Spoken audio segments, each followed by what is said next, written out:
만일 그가 가난하여 그의 힘이 미치지 못하면 그는 흔들어 자기 속죄할 속건제를 위하여 어린 순양 한 마리와 소제를 위하여 고운 가루 10분의 1 에바에 기름 섞은 것과 기름 한 녹을 취하고 그의 힘이 미치는 대로 산비둘기 둘이나 집비둘기 새끼 둘을 가져다가 하나는 속죄 제물로 하나는 번제물로 삼아 여덟째 날에 그 결례를 위하여 그것들을 회막문 여호와 앞 제사장에게로 가져갈 것이요 제사장은 속건제의 어린 양과 기름 한 녹을 가져다가 여호와 앞에 흔들어 유제를 삼고 속건제의 어린 양을 잡아서 제사장은 그 속건제물의 피를 가져다가 정결함을 받을 자의 오른쪽 귓부리와 오른쪽 엄지 손가락과 오른쪽 엄지 발가락에 바를 것이요 제사장은 그 기름을 자기 왼쪽 손바닥에 따르고 오른쪽 손가락으로 왼쪽 손에 기름을 조금 찍어 여호와 앞에 7번 뿌릴 것이요 그 손의 기름은 제사장이 정결함을 받을 자의 오른쪽 귓부리와 오른쪽 엄지 손가락과 오른쪽 엄지 발가락 곧 속건제물의 피를 바를 곳에 바를 것이며 또 그 손에 남은 기름은 제사장이 그 정결함을 받는 자의 머리에 발라 여호와 앞에서 그를 위하여 속죄할 것이며 그는 힘이 미치는 대로 산비둘기 한 마리나 집비둘기 새끼 한 마리를 드리되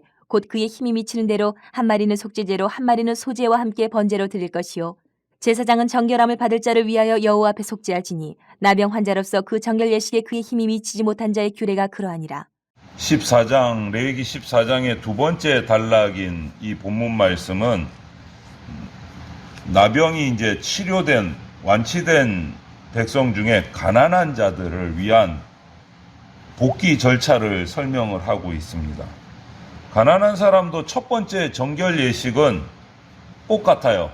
그래서 설명이 생략이 되어 있고, 그런데 다른 점은 뭐냐? 차이점은 성소에 드리는 제사들이 있는데 속번제, 속제제, 이 번제들이 있는데 이 제사들의 제물이 달라졌어요. 가난한 자들이 드리는 제사는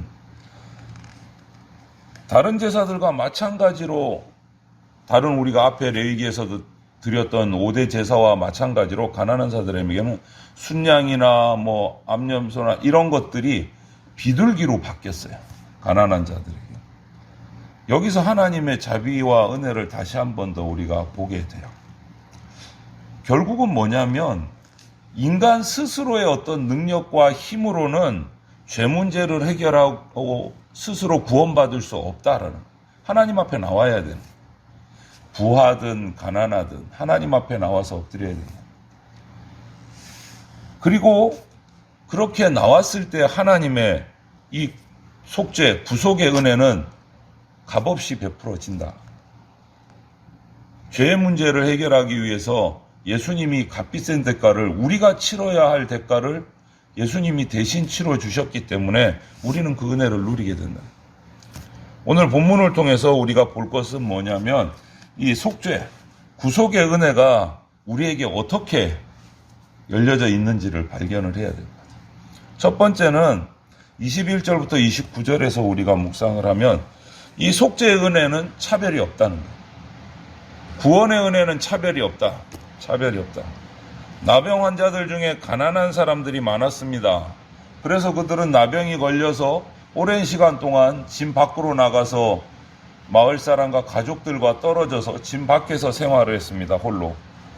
그럼 그들이 이제 완치가 돼서 다시 복귀를 하려고 하는데 정결 예식을 드리고 제사를 드리고 나와야 되는데 순양 2마리, 암양 1마리 부담스러운 거예요.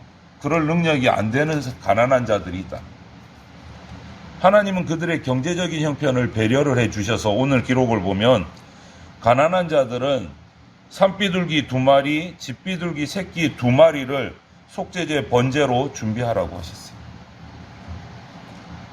하지만 속건 제물은 똑같아요. 부하든지 가난하든지 속건 제물은 순양 1마리, 이것은 흔들림이 없어요. 그런데 다른 제물은 비둘기로 바뀌었어요. 이 어린 양, 속건 제물의 어린 양은 예수 그리스도를 상징하는 거예요. 변함이 없는 거예요. 그래서 우리의 허물은 예수님의 희생을 통해서만 속죄를 받습니다. 부자이든지 가난하든지 누구든지 어린 양의 희생 제물 예수 그리스도를 통해서만 죄 용서를 받아요.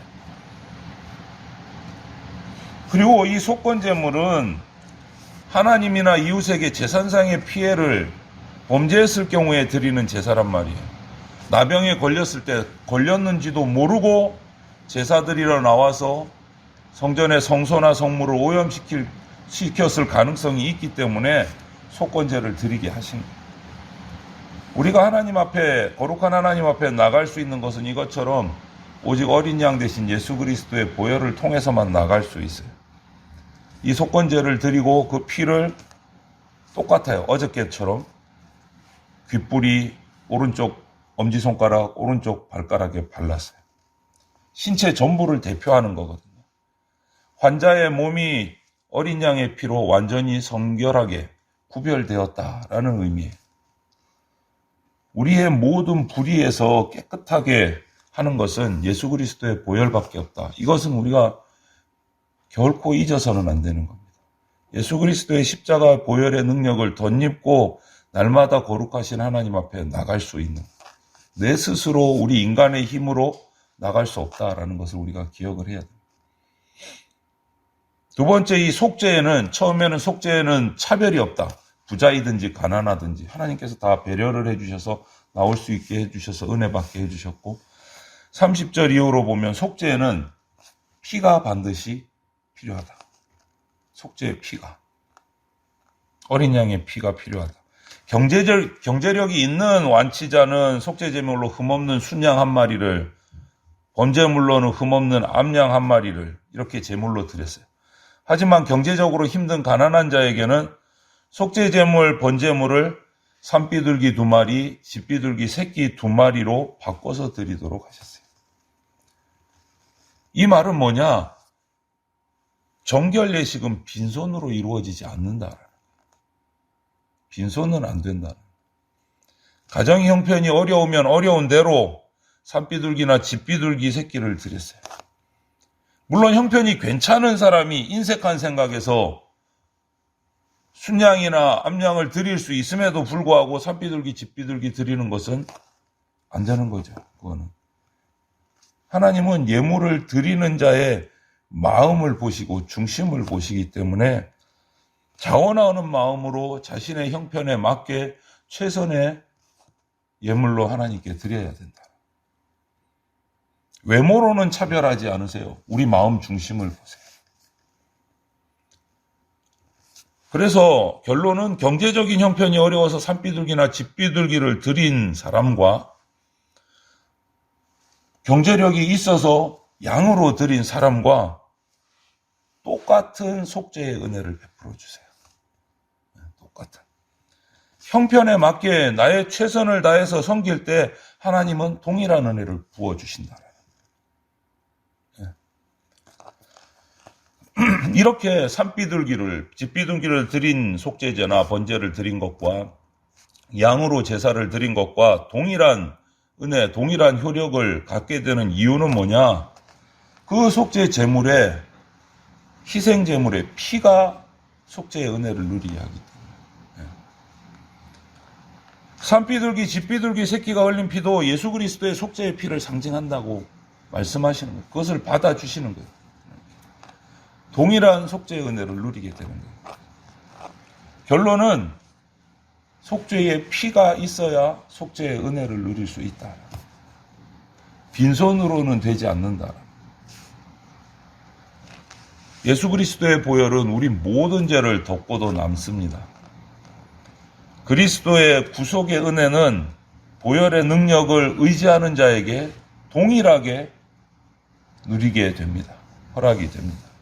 가난하든지 부유하든지 차별 없이 이 보혈의 능력은 똑같이 주어집니다. 내가 내 형편에 맞는 최선을 다해서 하나님 앞에 나아가고 드릴 때 똑같은 은혜를 누린다.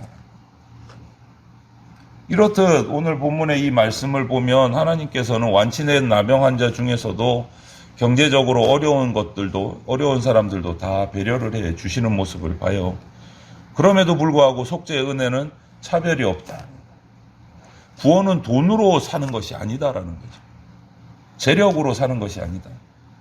오직 예수 그리스도의 보혈의 공로로 누구나 예수 그리스도를 믿으면 속죄함을 받는다. 똑같다. 단 피 없이는 속죄함이 없다. 예수 그리스도를 믿지 않고는 구원이 없다라는 거예요. 우리가 죄의 용서를 받고 거룩하신 하나님의 백성이 된 것은 딱 하나예요. 내가 뭐 많은 것을 드려서 부자라서 순양을 드리고 암양을 드려서 아니요. 우리가 하나님 백성 된 것은 오직 예수 그리스도의 보혈의 은혜 때문입니다. 다른 이유는 단 하나도 없습니다. 하나님께 우리가 무언가를 섬기고 드릴 때 드리는 사람의 형편이나 재물의 양, 더 중요한 것은 그것보다 마음이다.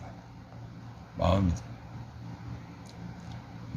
많이 가지지 못한 사람도 하나님을 예배할 수 있고, 많이 가진 사람도 하나님을 예배할 수 있어요. 많이 드린 사람도 예배할 수 있고, 많이 드리지 못한 사람도 예배하고 속죄의 연회를 받고 돌아올 수 있어요. 공평하신 하나님이 오늘 이 구약 시대부터 그 길을 벌써 마련해 놓으신 거예요.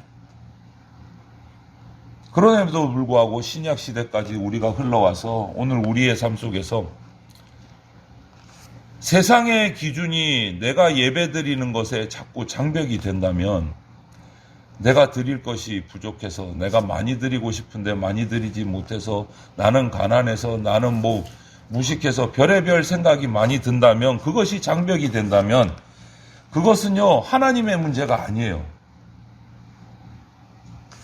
예배드리는 내 개인이 나 개인이 믿음으로 넘어야 될 장벽이에요.